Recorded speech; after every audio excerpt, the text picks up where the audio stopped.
Good evening दोस्तों। मैं हूं तुकेश कुमार वर्मा और आप मेरे साथ देख रहे हैं मेरा अपना YouTube channel CG Vyapam aspirate. दोस्तों कुछ कारणवश जो है मैं वीडियो बहुत लंबे समय बाद आपके लिए लेकर आ रहा हूं, क्योंकि मैं अभी जितना दिन गैप था उस गैप में जो है आपके लिए नोट्स तैयार कर रहा था और बहुत बेहतरीन तरीके से नोट्स आपके लिए तैयार किया हूं, जो सीजी व्यापम और सीजी पीएससी साथ ही जो एसएससी वगैरह है जिसमें इंडियन जीएस का जो पोर्शन आता है वो सभी पोर्शन इसमें कंप्लीट होगा, है ना। पूरा कवर किया जाएगा, कंप्लीट किया जाएगा। मैं बेसिकली इसको अगर बात करूं तो छत्तीसगढ़ के जितने भी एग्ज़ाम हैं उसको ध्यान में रखकर बनाया हूं, लेकिन ये जितने भी इंडियन जीएस से संबंधित जो जो सब्जेक्ट है, जैसे इतिहास है, भारतीय अर्थव्यवस्था है, पॉलिटी है ना, तो जिसमें ये सब्जेक्ट आता है उसके लिए भी ये कारगर रहेगा। लेकिन मैं आपको विशेष रूप से बता दूं कि ये हमारा छत्तीसगढ़ के जितने भी एग्जाम हैं उसको ध्यान में रखकर बनाया गया है। और इसमें जो भी PYQ मैं लूँगा, है ना, प्रीवियस ईयर का जो भी क्वेश्चन इसमें मैं ऐड करूँगा वो छत्तीसगढ़ के एग्जाम में पूछे गए हुए क्वेश्चन रहेंगे, ठीक है। और साथ ही छत्तीसगढ़ के जितने भी एग्जाम हैं उसमें जो भी टॉपिक से क्वेश्चन पूछा गया है सभी टॉपिक को मैं इसमें कवर किया हूँ, ठीक है। जो टॉपिक इसमें कवर नहीं है वो सिलेबस में विविध नाम से आपको दिखने को मिलेगा। तो आप केवल इतने टॉपिक को देकर अनुमान नहीं लगाएंगे कि सर इसमें ये कंप्लीट नहीं है, वो कंप्लीट नहीं है, क्योंकि मुझे भी पता है कुछ टॉपिक ऐसे हैं जो इसमें नहीं लिखा है, इसलिए उसको विविध में मैं डाल दिया हूँ, ठीक है। तो हम पहले सिलेबस के बारे में बात करेंगे कि क्या क्या हमको इस भारतीय अर्थव्यवस्था में पढ़ना है। अगर आप मेरे साथ 10 से 12 वीडियो लगेगा इकोनॉमिक्स का, ठीक है, 10 से 12 वीडियो अगर अच्छे से देख लेते हैं तो आपको इकोनॉमिक्स दोबारा पढ़ने की जरूरत नहीं पड़ेगा, ये मेरा वादा है। इसको इतना डिटेल बनाया हूँ, इतना अच्छे से बनाया हूँ, जितना इसमें लिखा है उतना ही आपको पेन और कॉपी उठाकर लिखना है, ठीक है। तो चलिए अपन पहले सिलेबस के बारे में बात करते हैं, फिर जो है क्लास देखेंगे। तो सबसे पहले हम जानेंगे कि इकोनॉमी होता क्या है। एक होता है इकोनॉमी और एक होता है इकोनॉमिक्स, है ना, इकोनॉमिक्स। आपको दोनों में अंतर समझ आना चाहिए। एक इकोनॉमी होता है और दूसरा होता है इकोनॉमी। इकोनॉमिक्स का मतलब क्या होता है? अर्थशास्त्र। क्या होता है इसका मतलब? अर्थशास्त्र। तो बेसिकली आपको ये डिफरेंस पता होना चाहिए, ठीक है। तो आपको ध्यान रखना है। तो पहले हम बात करेंगे अर्थव्यवस्था के बारे में, उसके बाद थोड़ा सा बात करेंगे अर्थशास्त्र के बारे में, और दोनों में हम डिफरेंस देखेंगे कि अर्थशास्त्र होता क्या है और अर्थव्यवस्था होता क्या है। उसके बाद हम बात करेंगे अर्थव्यवस्था के प्रकार के बारे में, ठीक है। टाइप्स ऑफ इकोनॉमिक्स देखेंगे, ठीक है, टाइप्स ऑफ इकोनॉमिक्स, ठीक है। उसके बाद हम देखेंगे राष्ट्रीय आय, नेशनल इनकम को देखेंगे, फिर इन्फ्लेशन देखेंगे, मुद्रास्फीति। ये दोनों लैंग्वेज में मिलेगा आपको, हिंदी और इंग्लिश दोनों में मैं लिखा हूँ ताकि इंग्लिश मीडियम के जो भी बच्चे हो वो भी इसको देखकर कवर कर सके। उसके बाद हम नेक्स्ट बात करेंगे गरीबी एवं बेरोजगारी, है ना, ये हमारा अगला चैप्टर होगा, पॉवर्टी एंड अनएम्प्लॉयमेंट। उसके बाद मुद्रा एवं अधिकोष, मनी एवं बैंकिंग के बारे में बात करेंगे, ठीक है, क्योंकि बैंक को क्या बोलते हैं? अधिकोष। उसके बाद वित्त बाजार के बारे में बात करेंगे, फाइनेंशियल मार्केट के बारे में बात करेंगे, उद्योग एवं कृषि के बारे में बात करेंगे, इंडस्ट्री एंड एग्रीकल्चर के बारे में, मांग एवं आपूर्ति के बारे में बात करेंगे, जो अगला चैप्टर होगा हमारा, डिमांड एंड सप्लाई। कोई जगह आपको स्पेलिंग छूटा हुआ दिख रहा होगा तो आप उसको करेक्ट कर लीजिएगा। वित्तीय संस्थाएं के बारे में बात करेंगे, फाइनेंशियल इंस्टीट्यूशन। पंचवर्षीय योजना, 5 ईयर प्लान, सबसे मोस्ट इंपॉर्टेंट अगर कहा जाए तो ये 5 ईयर प्लान है, क्योंकि इससे लगातार क्वेश्चन आपको देखने को मिलेगा, ठीक है। याद रखेंगे वित्तीय संस्थाएं से भी क्वेश्चन आपको देखने को मिलता है, ठीक है। वैसे सभी टॉपिक से क्वेश्चन देखने को मिलता है, लेकिन आप देखे होंगे तो पंचवर्षीय योजना से आपको बहुतायत में क्वेश्चन देखने को मिल जाता है, ठीक है। आप जब भी एग्जाम देंगे तो आपको जनरली पंचवर्षीय योजना से ज़्यादा क्वेश्चन देखने को मिलता है। फिर बजट, है ना, इस बार पीएससी में पूरा बजट पेश कर दिया गया था, पूरा बजट ही बजट का क्वेश्चन था, है ना, तो आप जानते हैं। तो इस बार सीजी इकोनॉमिक्स के बारे में बात नहीं किया गया था, इस बार के पीएससी में बजट के बारे में बात किया था, वो भी इंडियन के बारे में। तो उसके बारे में भी हम इसमें बात करेंगे कुछ, ठीक है। कर एवं कराधान के बारे में बात करेंगे, टैक्सेशन के बारे में, ठीक है। और उसके बाद जो हमारा विविध है, जो भी चैप्टर इसमें कवर नहीं हुआ है, साथ ही जो एमसीक्यू है ना, इसके बाद मैं एमसीक्यू कराऊंगा, क्योंकि 3-4 टॉपिक कंप्लीट होने के बाद आपको 3-4 टॉपिक का एक एमसीक्यू लाऊंगा 100 क्वेश्चन का। फिर 3-4 टॉपिक कवर करेंगे, फिर एमसीक्यू देखेंगे। तो इसके साथ आपका क्या हो जाएगा, थ्योरी भी कंप्लीट हो जाएगा, साथ ही आपका जो एमसीक्यू है वो भी कवर हो जाएगा। उसके बाद ये वीडियो आपके लिए पर्याप्त रहेगा। ठीक है, इतना वीडियो अगर आप इकोनॉमिक्स में अगर देख के जाएंगे तो मैं बोल सकता हूं कि 95% क्वेश्चन आप करके आएंगे, जो एकदम करेंट डाटा से रिलेटेड होगा, जैसे बजट आता है ना, आर्थिक सर्वेक्षण आता है, इससे जो क्वेश्चन रिलेटेड क्वेश्चन रहेगा वो तो आपको टाइम टू टाइम अपडेट होना पड़ेगा, है ना, वो हर साल आता है, हर साल अपडेट होना पड़ेगा। ठीक है, तो वो 5% में मैं उसको कवर करता हूँ, 10% मान लीजिए, 10% पोर्शन उसको मैं मान लेता हूँ। ठीक है, तो 90% तो आपको ये जो है आपसे बन जाएगा। ठीक है, जो स्टैटिक टाइप से है। चलिए अब हम बात करते हैं हमारे इकोनॉमिक्स के बारे में, भारतीय अर्थव्यवस्था, इंडियन इकोनॉमिक्स के बारे में बात करेंगे। ठीक है, तो हम सबसे पहले बात करते हैं इकोनॉमिक्स। इकोनॉमिक्स का मतलब अभी आपको बताया कि इसका अर्थ होता है अर्थशास्त्र, है ना, इसका मतलब क्या होता है, अर्थशास्त्र। ठीक है, अर्थशास्त्र। और ये इकोनॉमिक्स जो शब्द है ग्रीक वर्ड है ना, यूनानी शब्द है, जो कहाँ से बना है, जो बना है ओकियोनोमिया से, है ना, और इकोनोमिया से बना है, जिसका अर्थ क्या होता है, मैनेजमेंट ऑफ रिसोर्सेस, है ना, मैनेजमेंट ऑफ रिसोर्सेस मतलब संसाधनों का प्रबंधन। संसाधनों का क्या होता है, प्रबंधन। आप जानते हैं कि हमारे देश में पॉपुलेशन बहुत ज़्यादा है और जो रिसोर्सेस है वो कम है। ठीक है, तो उन्हीं रिसोर्स का सब में डिस्ट्रीब्यूशन, समान टाइप से डिस्ट्रीब्यूशन करना ही क्या है, इकोनॉमिक्स, है ना, इस प्रकार से मैनेजमेंट करना। ठीक है, तो जो भी संसाधन अवेलेबल है उसको सभी लोगों तक जरूरत के हिसाब से पहुंचाना, मैनेजमेंट करना ही क्या कहलाएगा, इस इकोनॉमिक्स शब्द का अर्थ बनता है। ठीक है, ये इकोनॉमिक्स जो है मनी से संबंधित है ना, मैनेजमेंट से, मनी से संबंधित है समझो।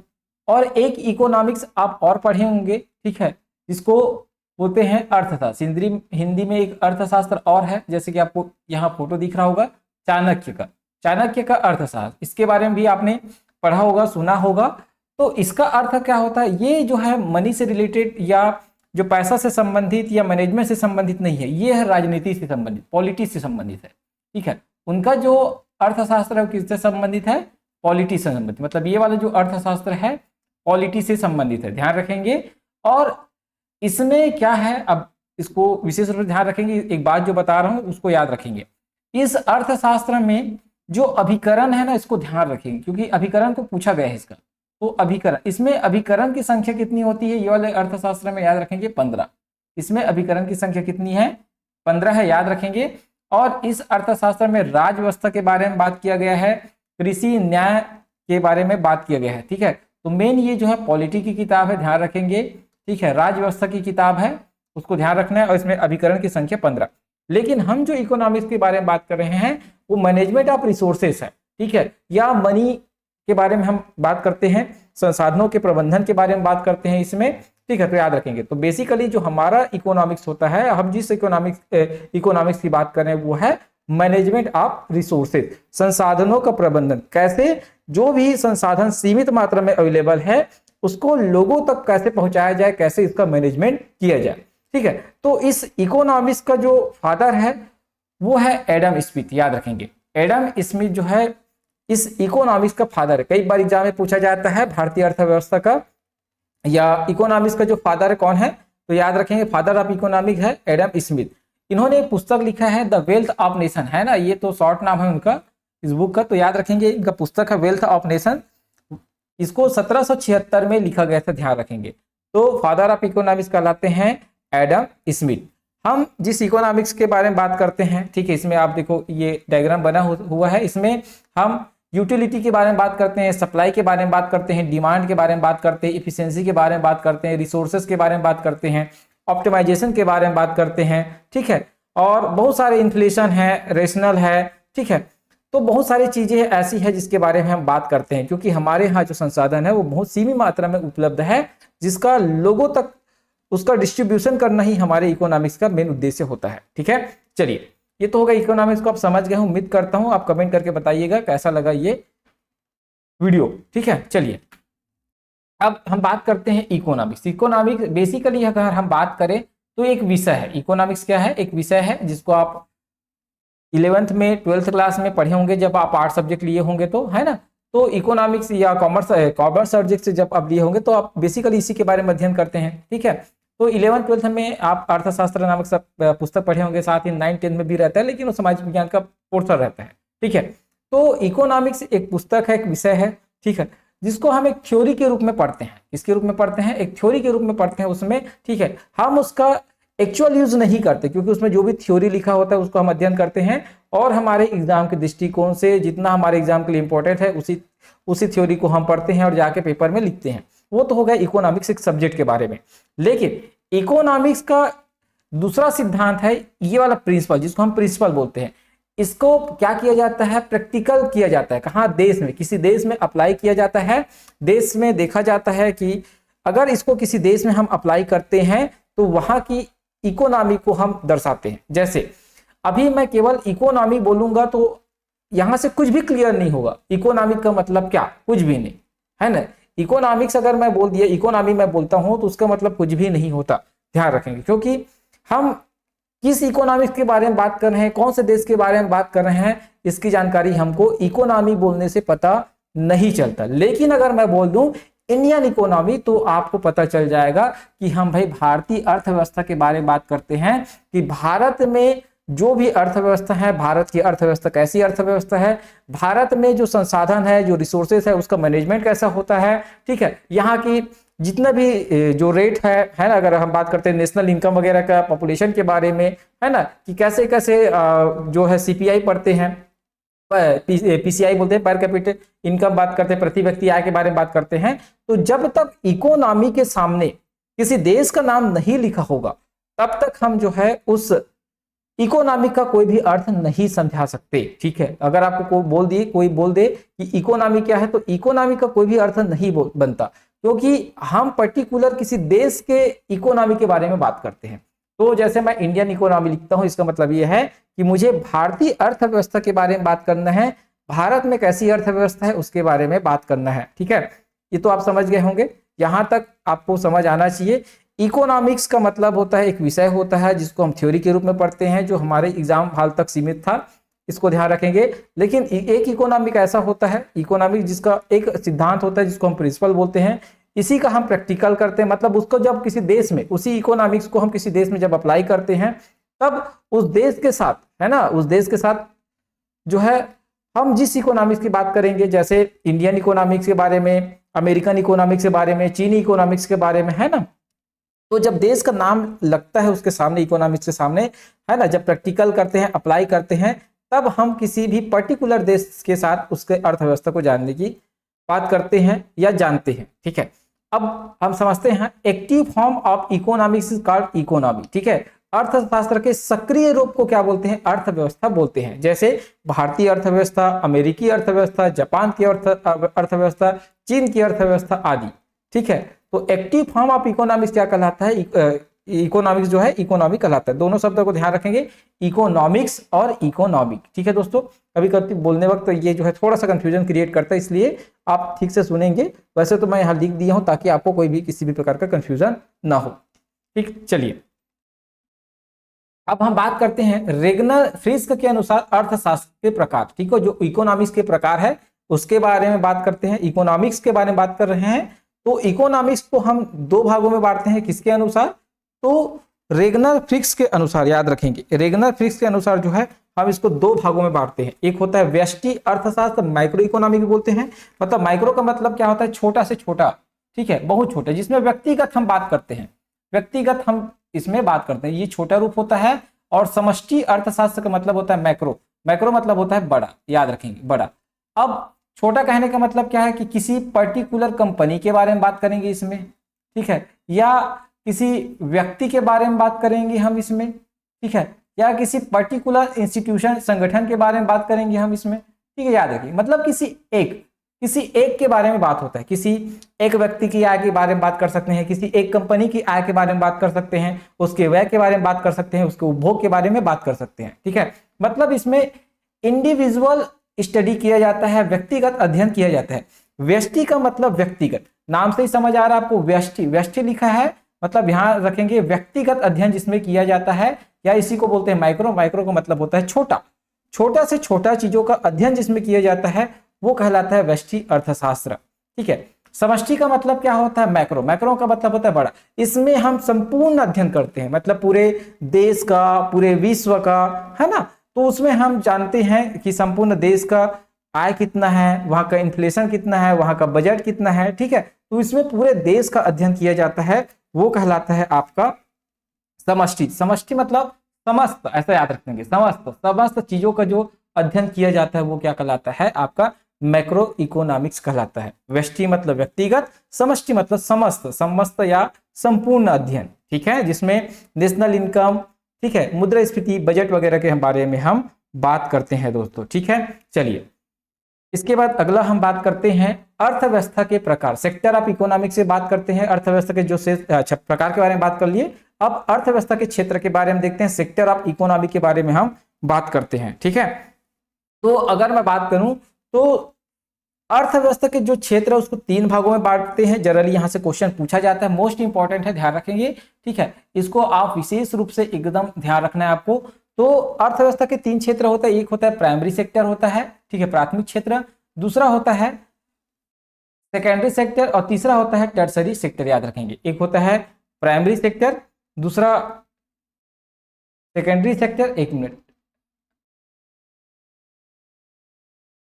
थोड़ा सा रुकेंगे, हाँ इसको मैं मिटा दूं ताकि आपको क्लियर है। ठीक, एक होता है प्राइमरी सेक्टर और दूसरा होता है सेकेंडरी सेक्टर, तीसरा होता है टर्सरी सेक्टर। मतलब प्राथमिक क्षेत्र, दूसरा होता है द्वितीय क्षेत्र और तीसरा होता है तृतीय क्षेत्र। प्राथमिक क्षेत्र में ध्यान रखेंगे जो डायरेक्ट भूमि से संबंधित हो, है ना।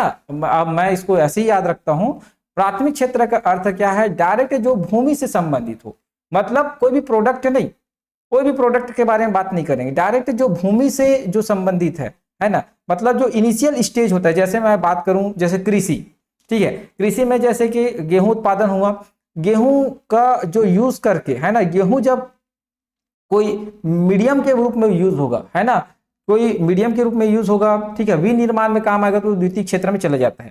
तो इसको ऐसे याद रख सकते हैं, प्राथमिक क्षेत्र मतलब जो एकदम इनिशियल हो, जो भूमि से संबंधित हो। क्योंकि प्राथमिक क्षेत्र में ना खनन भी आता है, याद रखेंगे, क्या आता है? खनन। तो मैं इसको ऐसे ही याद रखता हूँ, खनन। ठीक है, तो प्राथमिक क्षेत्र मतलब जो सीधा भूमि से संबंधित हो, भूमि से जुड़ा हुआ हो। ठीक है, तो इसमें बेसिकली आता है कृषि क्षेत्र, है ना। इसमें क्या आता है? कृषि क्षेत्र, क्योंकि 51% ना योगदान इसी का है। ठीक है, अगर हम बात करें तो 51% जो है लोग इसमें कार्यरत होते हैं। ठीक है, प्राथमिक क्षेत्र जो कृषि का क्षेत्र है, 51% अगर हम मान के चले तो सबसे ज्यादा अगर हम बोल सकते हैं। ठीक है, तो याद रखेंगे सबसे ज्यादा जो है 51% लोग इससे जुड़े हुए हैं, कार्यरत है। और जीडीपी में सबसे कम योगदान इसी का होता है। जीडीपी में जो है सबसे कम योगदान आप सुने होंगे प्राथमिक क्षेत्र का है या कृषि क्षेत्र का, ओनली 70%, लगभग अप्रॉक्स बता रहा हूं मैं आपको, ओनली जो है 70%, ध्यान रखेंगे। ठीक है, तो इतनी बातें समझेंगे। तो अगर हम बात करें प्राथमिक क्षेत्र में, कृषि तो आएगा प्राथमिक उत्पाद के रूप में या प्राकृतिक उत्पाद के रूप में हम बोल सकते हैं। इसके अलावा क्या आता है? वन आता है, फॉरेस्ट आता है, ध्यान रखेंगे फॉरेस्ट आएगा। ठीक है, उसके अलावा आपका एग्रीकल्चर हो गया, है ना, पशुपालन होता है ना, पशुपालन होता है, मुर्गी पालन होता है, मुर्गी पालन। ठीक है, इसको पूछा जाता है क्या क्या आता है ऐसा करके। ठीक है, मुर्गी पालन हो गया, मुर्गी पालन के अलावा मछली पालन, खनन, है ना, मछली पालन हो गया, मछली पालन हो गया। इसके अलावा जो है खनन एवं उत्खनन आता है। ठीक है, खनन एवं उत्खनन, उत्खनन। ठीक है, याद रखेंगे। तो ये जो है प्राथमिक क्षेत्र के अंतर्गत आता है, ध्यान रखेंगे, कई बार क्वेश्चन पूछा जाता है। उसके बाद अगर हम बात करें विनिर्माण, विनिर्माण का क्या होगा कि यहां से जो भी प्राकृतिक उत्पाद होगा उसका उपयोग करके जब किसी चीज का निर्माण करते हैं वो कहलाता है आपका द्वितीय क्षेत्र। क्या कहलाता है? द्वितीय क्षेत्र। जैसे प्राथमिक क्षेत्र में गन्ना का उत्पादन हो गया, ठीक है, चावल का उत्पादन हो गया, गेहूं का उत्पादन हो गया। ठीक है, गेहूं का उत्पादन, जैसे चावल का उत्पादन हुआ, चावल के उत्पादन से जैसे पोहा का निर्माण किए। ठीक है, क्योंकि अब फाइनल प्रोडक्ट क्या हो गया? पोहा हो गया। गन्ना से जैसे शक्कर का निर्माण किए, इसका निर्माण किए, शक्कर का, अब फाइनल प्रोडक्ट क्या हो गया? शक्कर हो गया। गेहूं से जैसे ब्रेड का निर्माण किए तो फाइनल प्रोडक्ट क्या हो गया? ब्रेड हो गया। तो हम जब प्राथमिक क्षेत्र का एक मीडियम के रूप में यूज करते हैं, ठीक है, मतलब प्राथमिक जो प्रोडक्ट होता है उसका यूज करके हम जब कोई नया प्रोडक्ट बनाते हैं, ठीक है, यानी कि हम ये बोल सकते हैं कि जो प्राथमिक प्रोडक्ट होता है वो एक मीडियम के रूप में काम करता है और उसी से हम जो है नया प्रोडक्ट बनाते हैं, तो ये सेकेंडरी सेक्टर में आता है। ऐसा समझ सकते हैं, ये प्राइमरी हो गया, अब ये हो गया सेकेंडरी, तो ये द्वितीय क्षेत्र कहलाता है। ये क्या कहलाएगा? द्वितीय क्षेत्र। मैन्युफैक्चरिंग सेक्टर बोलते हैं इसको, ठीक है, क्या बोलते हैं? मैन्युफैक्चरिंग सेक्टर बोलते हैं, ठीक है। इसमें क्या क्या आता है? तो इसमें कंस्ट्रक्शन आता है, याद रखेंगे, ठीक है, कंस्ट्रक्शन ही कर रहे हैं ना एक प्रकार का संकर का, तो इसमें कंस्ट्रक्शन आता है, अन्य जो निर्माण है बिल्डिंग वगैरह भी आता है, ठीक है, कंस्ट्रक्शन आता है, गैस आता है, ठीक है, क्या आता है? गैस आता है इसमें, और इसके अलावा जो है विद्युत आता है, ठीक है, याद रखेंगे, विद्युत वगैरह कोयला वगैरह का यूज करते हैं ना विद्युत, ठीक है, तो याद रखेंगे। तो इसमें कंस्ट्रक्शन वगैरह है, मतलब इसमें प्राथमिक जो उत्पाद है वो एक जो है मीडियम के रूप में यूज होता है, ध्यान रखेंगे। उसके बाद हम बात करते हैं टर्सरी सेक्टर के बारे में, सेवा क्षेत्र के बारे में, तो इसमें बैंकिंग हो गया, है ना, मेन बैंकिंग हो गया, रेलवे हो गया, रेलवे की जो सेवा हो गया, ठीक है, एयरवेज हो गया, जो हवाई सेवा हो गया, है ना, एयरवेज हो गया, हवाई सेवा, ठीक है। तो जितनी भी सेवाएं हैं, ठीक है, डायरेक्ट उसमें प्रोडक्ट नहीं मिलते आपको, एक सेवा के रूप में मिलते हैं, क्योंकि आप एरोप्लेन से बैठ के जाते हैं तो एक स्थान से दूसरे स्थान जाते हैं, तो आपको प्रोडक्ट खरीदते हैं क्या? नहीं खरीदते, वो एक सेवा के लिए टिकट खरीदते हैं, ठीक है, तो वो सेवा हो गया। रेलवे हो गया, जैसे एक स्थान से दूसरे स्थान आपको जाना हो जाता है तो आप टिकट खरीदते हैं, तो क्या वो प्रोडक्ट है? क्या प्रोडक्ट नहीं है, वो क्या है? एक स्थान से दूसरे जाने के लिए वो सेवा है, सेवा का आप जो है खर्च देते हैं, ठीक है। तो सेवा से सबसे ज्यादा जो योगदान होता है ना जीडीपी में, वो सेवा क्षेत्र का ही आपको देखने को मिलता है, ठीक है, याद रखेंगे। चलिए अब हम और बात करते हैं। ये तो 3 सेक्टर हो गया जिसके बारे में जनरली एग्जाम में पूछा जाता है। इसके अलावा 2 सेक्टर और होता है जिसको हम बोलते हैं चतुर्थक क्षेत्र, और एक होता है पंचम क्षेत्र। तो चतुर्थक क्षेत्र या क्वाटनरी सेक्टर बोलते हैं, और पंचम क्षेत्र होता है जिसको क्वाइनरी सेक्टर बोलते हैं। इसमें जो है क्या आता है? ज्ञान के क्षेत्र आते हैं, जो एआई वगैरह के बारे में आप जानकारी जो अभी पढ़ने को आपको मिल रहा होगा, बार बार एआई का उल्लेख हमको देखने को मिलता है, एआई का यूज लगातार बढ़ रहा है, तो वो जो है सूचना एवं प्रौद्योगिकी के अंतर्गत आता है, इंफॉर्मेशन एंड टेक्नोलॉजी के अंतर्गत आता है, तो उस सेक्टर को हम बोलते हैं चतुर्थक क्षेत्र, इंफॉर्मेशन एंड टेक्नोलॉजी के अंतर्गत आएगा, और इसको हम बोलते हैं, क्या बोलते हैं? याद रखेंगे, चतुर्थक क्षेत्र, ध्यान रखेंगे दोस्तों। तो इसको बोलते हैं ज्ञान का क्षेत्र, बोलते हैं नॉलेज सेक्टर बोला जाता है, चतुर्थक क्षेत्र। और एक होता है पंचम क्षेत्र। पंचम क्षेत्र कहने का मतलब जिसमें टॉप डिसीजन लेना हो, जैसे कि हमारे पीएम साहब को आप देख लीजिए, ठीक है, वो टॉप डिसीजन लेते हैं, जो फाइनेंस मिनिस्टर है वो टॉप डिसीजन अगर लेते हैं, सरकार है, मीडिया है, सरकारी अधिकारी है, जिनको उच्च निर्णय लेना होता है, वो सब पंचम क्षेत्र के अंतर्गत आता है, ध्यान रखेंगे, ठीक है।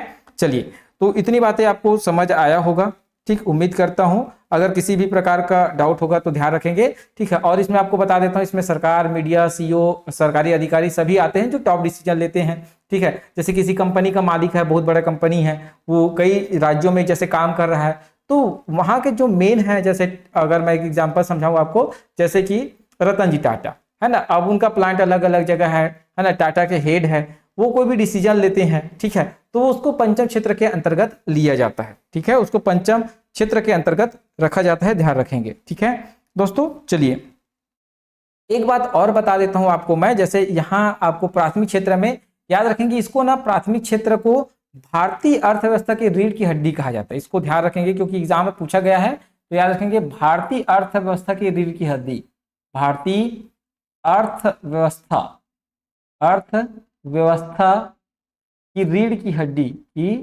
रीढ़ की हड्डी, ठीक है, किसको कहा जाता है? तो प्राथमिक क्षेत्र को कहा जाता है, ध्यान रखेंगे, क्योंकि 51% लोग यही कार्यरत है, ठीक है, 51% लोग क्या है? यही कार्यरत है, बैकबोन ऑफ इंडियन इकोनॉमिक कहलाता है, ध्यान रखेंगे, ठीक है। चलिए अब हम बात करते हैं अगले टॉपिक के बारे में, ठीक है।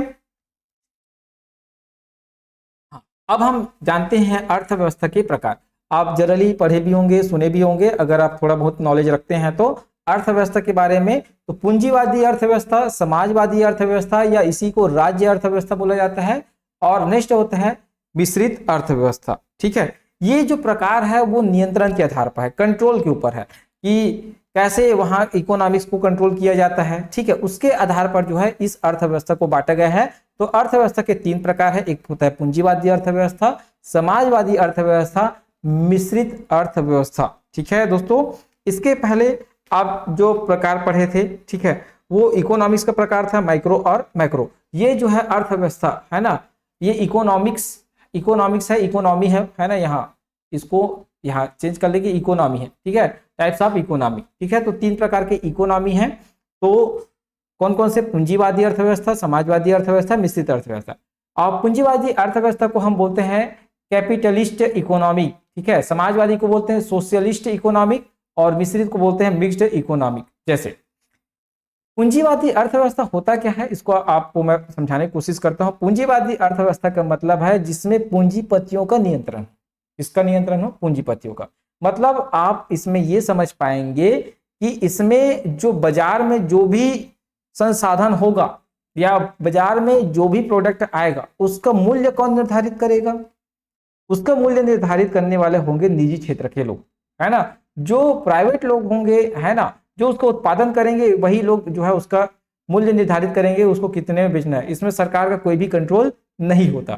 ठीक है, तो यह कहलाता है पूंजीवादी अर्थव्यवस्था। समाजवादी अर्थव्यवस्था मतलब सोशलिस्ट, जिसमें जो नियंत्रण है, मान लो कोई प्रोडक्ट बनाया गया है मार्केट के लिए, मार्केट में अवेलेबल करा गया है, तो उस प्रोडक्ट का जो मूल्य है वो निर्धारित कौन करेगा? गवर्नमेंट करेगी, ताकि उस प्रोडक्ट का जो फायदा है सभी लोगों तक समान रूप से पहुंच पाए। जो गरीब वर्ग है चाहे अमीर वर्ग हो, सब तक जो है उस प्रोडक्ट का लाभ जो है समान रूप से पहुंच पाए, वो कहलाता है समाजवादी या राज्य अर्थव्यवस्था कहलाता है। अभी डिटेल में पढ़ेंगे, मैं आपको एक एक चीज जो है समझाने की कोशिश कर रहा हूं। मिश्रित अर्थव्यवस्था का मतलब होता है ऐसा इकोनॉमिक्स जिसमें आधे भाग में बोल सकते हैं सरकार का नियंत्रण हो, आधे भाग में जो है प्राइवेट जो लोग है उसका नियंत्रण हो। कहने का मतलब दोनों टाइप के जो अर्थव्यवस्था है, पूंजीवादी का और समाजवादी का मिश्रण ही क्या कहलाता है? मिश्रित अर्थव्यवस्था कहलाता है। हमारे देश में, भारत में जो है किस प्रकार की अर्थव्यवस्था है, तो याद रखेंगे मिश्रित अर्थव्यवस्था है, क्योंकि इसमें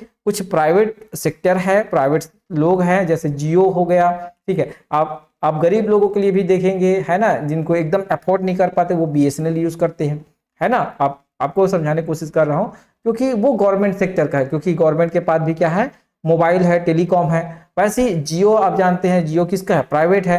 तो दोनों का मिश्रण है, क्योंकि BSNL को कंट्रोल कौन करता है? नियंत्रण कौन रखता है? उसमें गवर्नमेंट का नियंत्रण होता है। और जियो में किनका नियंत्रण है? तो अंबानी जी का, आप जानते हैं। तो दोनों का मिश्रण है, बोल सकते हैं पूंजीपति का और समाजवादी, दोनों का जो मिश्रण होता है वही क्या कहलाता है? जो गवर्नमेंट का है ना, दोनों का मिश्रण ही क्या कहलाता है? मिश्रित अर्थव्यवस्था कहलाता है। ध्यान रखेंगे, इतनी बातें अगर आपको समझ आया होगा तो आप जो है अर्थव्यवस्था के प्रकार को अच्छे से समझ पाएंगे।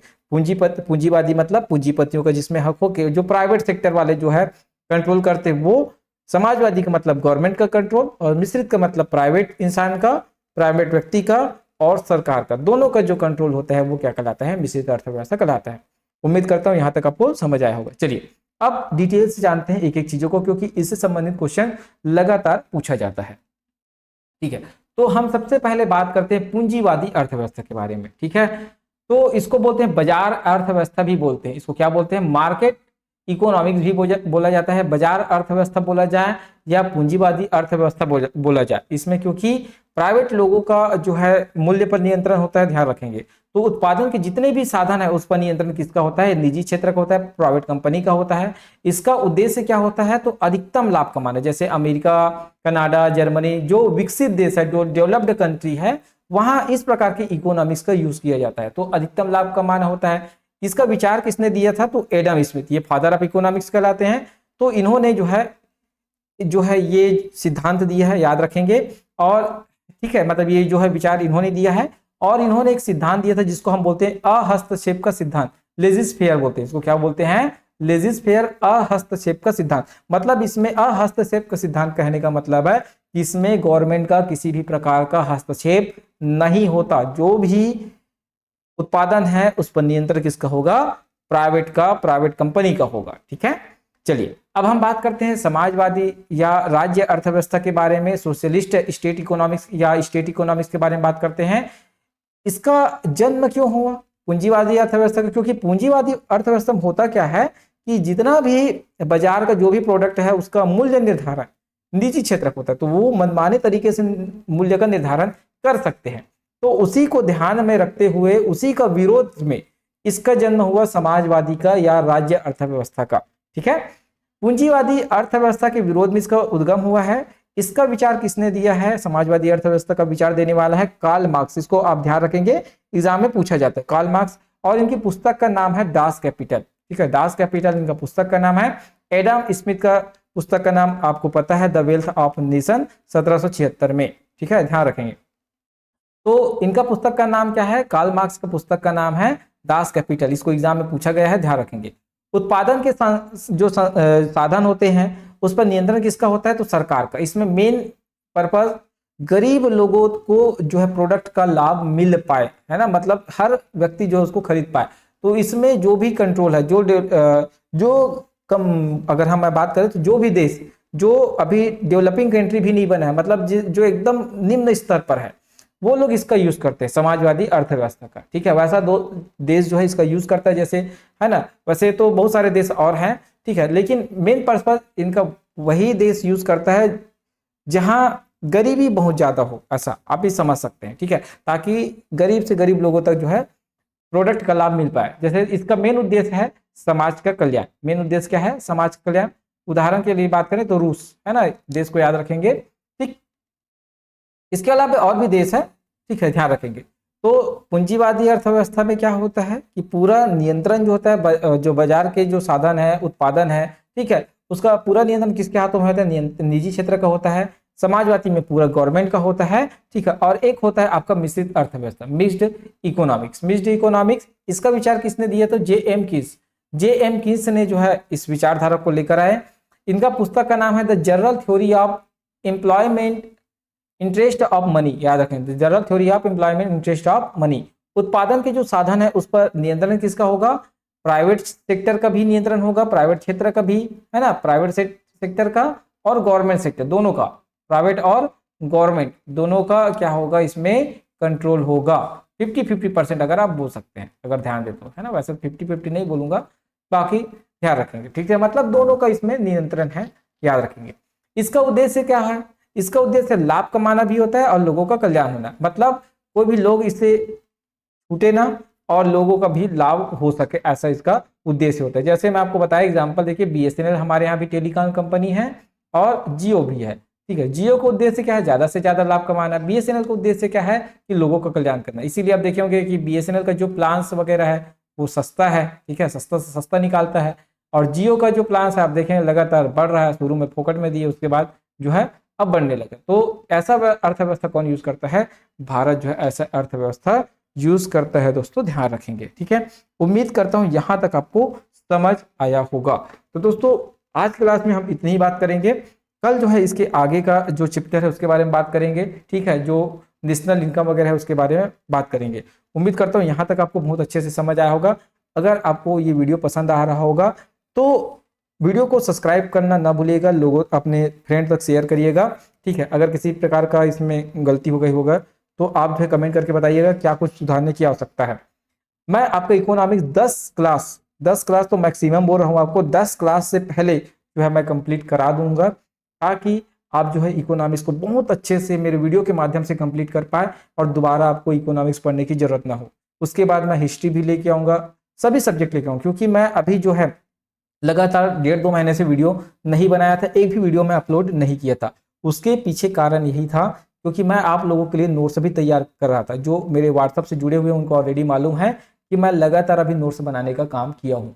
ठीक है, तो मैं चाहता हूँ कि अब जो नोट्स मैं बना लिया हूँ उसको बहुत अच्छे से आपको समझा पाऊँ।